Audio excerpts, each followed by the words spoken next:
Es-tu rendu à l'étape de la rédaction du formulaire de demande de permis au ministère de la Famille et tu as peur de faire des erreurs qui nuiront potentiellement aux chances de voir ton projet approuvé par le ministère de la Famille? Rassure-toi tout de suite, tu es vraiment loin d'être la seule. J'ai d'ailleurs effectué récemment 2 lives à ce sujet-là.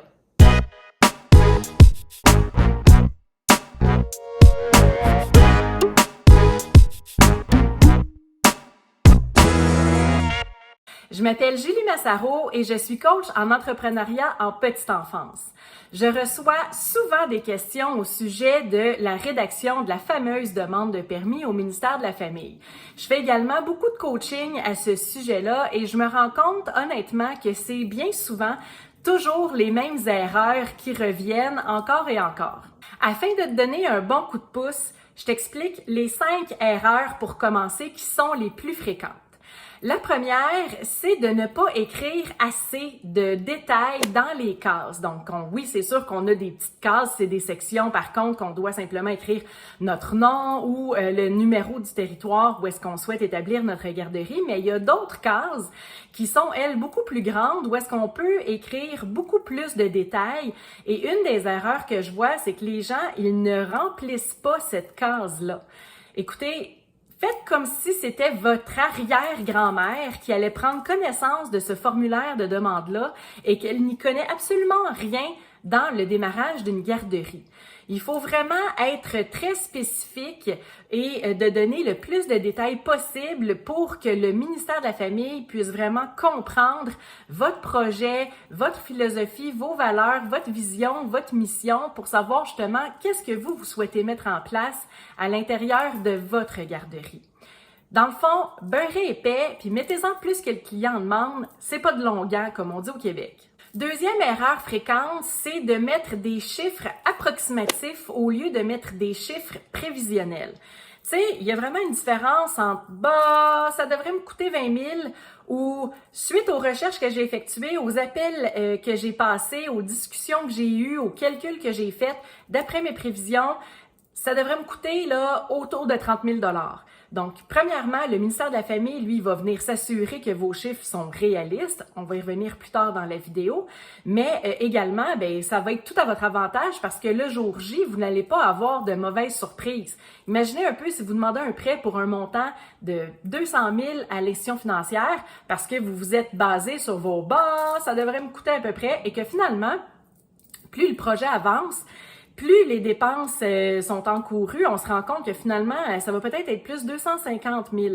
Imaginez un peu la tête du banquier si vous l'appelez pour vous dire que vous avez mal calculé vos chiffres puis que vous allez avoir besoin d'un autre prêt parce que vous allez avoir manqué d'argent. Vous perdez ici un peu pas mal de votre crédibilité et ça se pourrait que vous magasiniez en même temps un refus de la part du banquier. Alors, qu'est-ce que vous allez faire à ce moment-là? Il va vous manquer de l'argent. Alors, c'est tout à votre avantage de mettre vraiment des chiffres prévisionnels, donc des vrais chiffres suite à des vraies recherches, plutôt que des chiffres approximatifs en se disant « ça devrait me coûter à peu près tant ». Troisième erreur fréquente que les gens font dans le formulaire de demande de permis, à la section 2.3, il y a une sous-question, puis là je nomme les sections, mais je sais pertinemment que présentement, le formulaire de demande de permis, il est en révision au cours avec le ministère de la Famille, donc il risque de peut-être changer le formulaire éventuellement. Mais bref, aujourd'hui, au moment où on se parle, dans la section 2.3, il y a une sous-question justement qui va demander, et là je l'ai-tu écrit? Non, je l'ai pas écrit, mais en fait, ça demande pourquoi vous avez choisi ce territoire-là, en quoi y a-t-il un besoin et en quoi votre projet va être en mesure de répondre à ce besoin-là. Là, l'erreur ici, c'est de ne pas écrire de chiffres quantitatifs. Le ministère de la Famille, bien qu'ils viennent juste de mettre à jour leur tableau sur l'estimation de l'offre et de la demande au 31 décembre 2022, donc c'est le fun, on a des chiffres quand même tout frais. On peut pas nécessairement juste se fier sur leur analyse à eux et on doit prouver que nous, on a fait notre analyse également de notre côté. Alors ici, on va parler d'une petite mini-étude de marché à effectuer. Il faut aller chercher des chiffres qui prouvent qu'il y a un réel besoin où est-ce qu'on souhaite établir notre garderie. Donc, ça peut être le taux de naissance du secteur qui est en hausse depuis plusieurs années. Ça peut être la démographie des enfants 0-5 ans, donc le nombre d'enfants 0-5 ans qu'on a dans le secteur qui est peut-être également en hausse depuis quelques années. Peut-être que ça va être l'ouverture d'une nouvelle usine qui va amener beaucoup d'employés, donc qui auront peut-être besoin de places en garderie, ou encore des nouveaux projets de domicile de maisons neuves qui automatiquement font plus de portes à l'intérieur de la municipalité, qui attirent habituellement des jeunes couples et des jeunes familles, qui veut dire également que ces gens-là auront besoin éventuellement de places en garderie. Donc, il faut aller chercher des chiffres sur le site de Statistique Québec, Statistique Canada. Des fois, les sites de la municipalité peuvent regorger d'informations ou encore, des fois, une simple recherche Google, mais il faut aller chercher des preuves qu'il y a un réel besoin à l'intérieur de votre secteur. Bien évidemment, on pourra également citer le tableau, les chiffres du tableau du ministère de la Famille, mais on doit aller chercher plus que ça. Vous pouvez également réaliser un sondage que vous faites paraître sur les réseaux sociaux dans des groupes de parents de secteurs qui font partie du secteur convoité. Et si, par exemple, il y a une question qui demande est-ce que vous êtes actuellement à la recherche d'une place en garderie ou prévoyez-vous l'être dans les 18 prochains mois? Bien, si 90% des répondants ont répondu oui, c'est une information super pertinente et quantitative qu'on peut venir également rajouter à l'intérieur de cette section-là. Donc, la troisième erreur, c'est de ne pas écrire de chiffres quantitatifs pour prouver qu'il y a un réel besoin à l'intérieur de votre secteur. Quatrième erreur fréquente, c'est de parler de ce que tu vas faire sans expliquer comment tu vas le faire. Par exemple, il y a une section qui va parler d'une saine gestion des ressources humaines. On peut bien indiquer qu'on va respecter le ratio du ministère de la Famille et qu'on va embaucher les gens en conséquence. Mais le ministère de la Famille, lui, veut savoir concrètement qu'est-ce que tu vas faire. Comment tu vas parvenir à tes fins? Comment tu vas t'y prendre pour faire le recrutement? Qu'est-ce que tu vas faire concrètement pour garder ton équipe, donc pour la rétention de ton personnel? Même chose avec ton programme éducatif. C'est bien beau que tu vas indiquer que tu vas appliquer le programme éducatif, par exemple, accueillir la petite enfance. Mais dans les faits, au quotidien, qu'est-ce que tu vas faire pour t'assurer que ce programme éducatif-là, il est appliqué, il est véhiculé? Comment tu vas t'assurer de faire le suivi avec ton personnel pour t'assurer que le programme éducatif y est appliqué? Comment tu vas faire pour l'appliquer au quotidien dans les différentes dimensions avec les enfants? Donc, c'est juste des exemples qu'on ne peut pas juste écrire ce qu'on va faire, mais il faut vraiment venir donner beaucoup de détails sur le comment on va le faire, comment on va y parvenir par rapport à le programme éducatif, la gestion des ressources humaines, le développement de notre projet, la gestion du matériel, la gestion des communications. Bref, on doit mettre vraiment beaucoup de détails sur le comment. Oui, sur le quoi, mais beaucoup plus sur le comment on va y parvenir, qu'est-ce qu'on va faire concrètement. Cinquième erreur fréquente, c'est d'oublier d'envoyer le paiement ou encore d'envoyer un paiement avec un chèque personnel. Alors, c'est pas ça que ça prend un chèque certifié ou encore une traite bancaire ou un mandat poste. Faut vraiment s'assurer également d'envoyer les pièces jointes requises à la demande et de s'assurer d'acheminer la demande à la bonne direction régionale. Hein? Il y en a 4. Il n'y a pas juste celle de Montréal sur la rue Folhomme, il y en a d'autres. Donc, il va falloir aller sur le site du ministère de la Famille pour s'assurer d'acheminer sa demande à la bonne direction régionale pour s'assurer de diminuer les délais, entre autres, et les risques de voir notre demande refusée. Parlant de refus, je vous explique maintenant 6 raisons de refus du ministère de la Famille. En fait, c'est les raisons que je vois le plus souvent passer de la part de certaines personnes. Alors justement, la première raison pour laquelle le ministère de la Famille pourrait refuser la demande, c'est que la demande, elle est incomplète. Donc oui, c'est sûr que sur le site du ministère, ils ont stipulé que pour que la demande soit jugée recevable, on devait remplir la section 1, 2.1, 2.2, 7 et 8.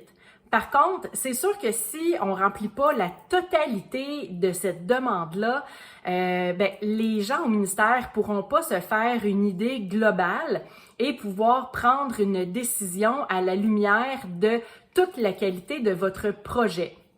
Donc, c'est sûr que si vous remplissez pas la demande dans son entièreté, ça pourrait être un cas de refus de votre demande parce que le ministère de la Famille n'auront pas assez de détails sur lesquels baser leur décision. Fait qu'assurez-vous de remplir la demande au complet.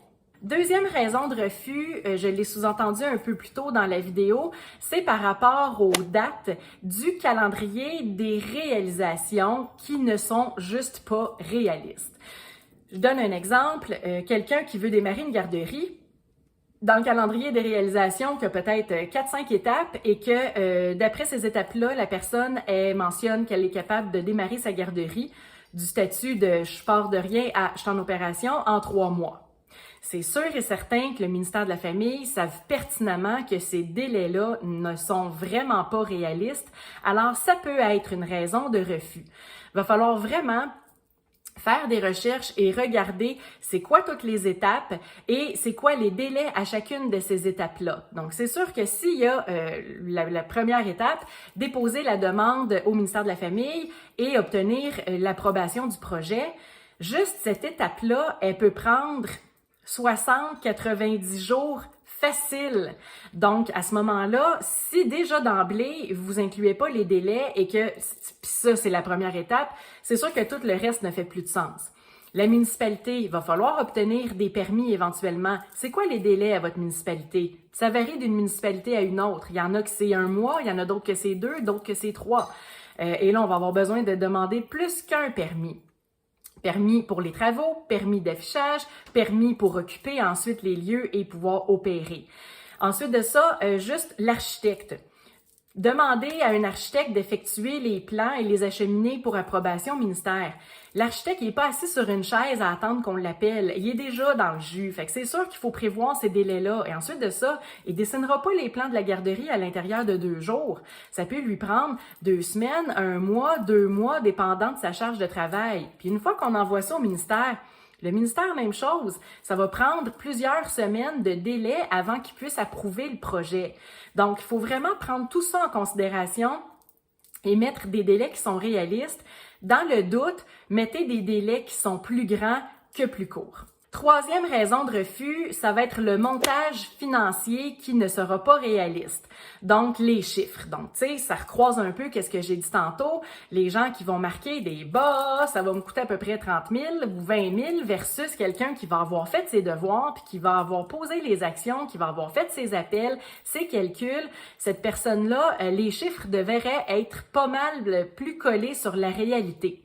Fait que si on écrit n'importe quel chiffre juste pour écrire des chiffres, bien, sachez que la demande, il y a de fortes chances qu'elle soit refusée. Donc, il faut vraiment faire ses devoirs, faire ses recherches, faire ses calculs, passer ses appels et s'assurer d'avoir des chiffres, donc un montage financier qui risque de refléter le plus possible la réalité pour maximiser les chances de voir son projet réussir. La quatrième raison de refus, c'est l'incapacité à mener le projet à terme. Donc là, ici, le ministère de la Famille vont venir évaluer votre capacité organisationnelle. Il n'y a pas vraiment une section plus qu'une autre où est-ce qu'on peut venir indiquer ça. Oui, peut-être dans la saine gestion des ressources humaines, ça va être le temps de se lancer des fleurs puis de prouver que vous êtes de loin la meilleure personne pour mener ce projet-là à terme. Là, ça va être le temps de nommer toutes vos qualités, toute votre expérience, toutes vos connaissances. Mais encore, en fait, la capacité organisationnelle, elle va transpirer tout au long de la demande du permis. Donc, si vous écrivez, par exemple, que vous allez réaliser la garderie en 3 mois, mettons qu'on reprend le calendrier des réalisations ou les chiffres et que ça fait pas de sens, ben c'est sûr que même si vous dites que si vous êtes la personne la mieux organisée dans la vie, ça colle pas. Quelqu'un qui est organisé, sait pertinemment qu'il n'ouvrira pas une garderie en installation en 3 mois et c'est pertinemment que ça va lui coûter pas mal plus que 50 000 $ à faire. Donc, il faut vraiment que votre capacité organisationnelle, comme quoi que vous êtes vraiment la personne la mieux placée pour mener ce projet-là à terme, que ça puisse vraiment transpirer tout au long de votre demande de permis. Cinquième raison de refus, ben ça va être le secteur. Hein? C'est le lieu, le territoire qui n'est pas dans un secteur en manque de place. Donc, par exemple, si vous souhaitez démarrer une garderie à Montréal, Montréal est en surplus de place, alors ce n'est pas un bon secteur, ce n'est pas un secteur à privilégier. On doit vraiment privilégier des secteurs qui sont actuellement en 2022 en déficit de place et on peut avoir ces informations-là sur le tableau du ministère de la la famille sur le tableau qui s'appelle l'estimation de l'offre et de la demande. Donc, on regarde la 4e rangée avant la fin, le solde de place pour 2022 dans votre secteur à vous, et il doit absolument être en négatif d'au moins du nombre d'enfants que vous souhaitez accueillir. Et finalement, la sixième raison de refus que je vois le plus fréquemment, c'est une incohérence, en fait, justement, dans la demande. Donc, par exemple, vous mentionnez que vous allez avoir des horaires atypiques, donc que vous allez ouvrir 24 heures sur 24, 7 jours sur 7, mais que dans la section sur la gestion du personnel, vous parlez pas de ça. Ou encore, dans la section qui vous demande quels seront vos groupes et les horaires et le nombre de personnel requis, ça colle pas avec ce que vous avez indiqué. Ou vous avez indiqué comme quoi vous allez recevoir des enfants à besoins particuliers, mais que plus loin dans la demande, on n'y fait plus référence. Donc, il faut vraiment qu'il y ait une cohérence. Ça prend vraiment votre esprit clair, ça vous prend vraiment une structure pour vous assurer de savoir exactement quel sera votre projet, quelle direction vous allez prendre avec ça pour être ensuite en mesure de remplir le formulaire de demande de permis et qu'il y ait une réelle cohérence entre les sections par rapport à votre projet. Donc, en résumé, pour ce qui est des erreurs, quoi faire pour les éviter? On met du détail, on beurre épais. On va chercher des vraies recherches avec des vrais chiffres réels. On explique comment on va faire pour mettre en place nos choses et non seulement qu'est-ce qu'on va faire, alors comment on va le faire. On va chercher des preuves réelles, quantitatives par rapport aux besoins de notre secteur et on s'assure d'acheminer les pièces jointes, les signatures requises, le paiement, bien entendu, en bonne et due forme, et on envoie ça à la bonne direction régionale. Par rapport au refus, qu'est-ce qu'il faut faire pour éviter de voir notre projet refusé par le ministère? Premièrement, il faut envoyer une demande complète. Deuxièmement, on doit indiquer des dates et des chiffres qui sont réalistes. On doit également démontrer nos qualités organisationnelles tout au long de la rédaction du formulaire. Et on doit s'assurer, bien évidemment, qu'il y ait une cohérence à l'intérieur de notre projet dans la rédaction du formulaire. Clique j'aime si tu as trouvé de la valeur dans la vidéo et n'hésite pas à la partager à quelqu'un qui en aurait besoin. Je t'invite à t'abonner à ma chaîne YouTube si jamais ce n'est pas déjà fait. J'y partage une foule d'informations précieuses pour t'aider à devenir une meilleure entrepreneur en petite enfance. Finalement, j'ai un outil pour celles en démarrage de garderie. Ce sont des feuilles de route en fichier PDF qui mentionnent toutes les étapes essentielles au démarrage d'une garderie. C'est gratuit. Vous pouvez télécharger. Le lien est dans la description. Ici Julie Massaro qui te dit merci et à bientôt!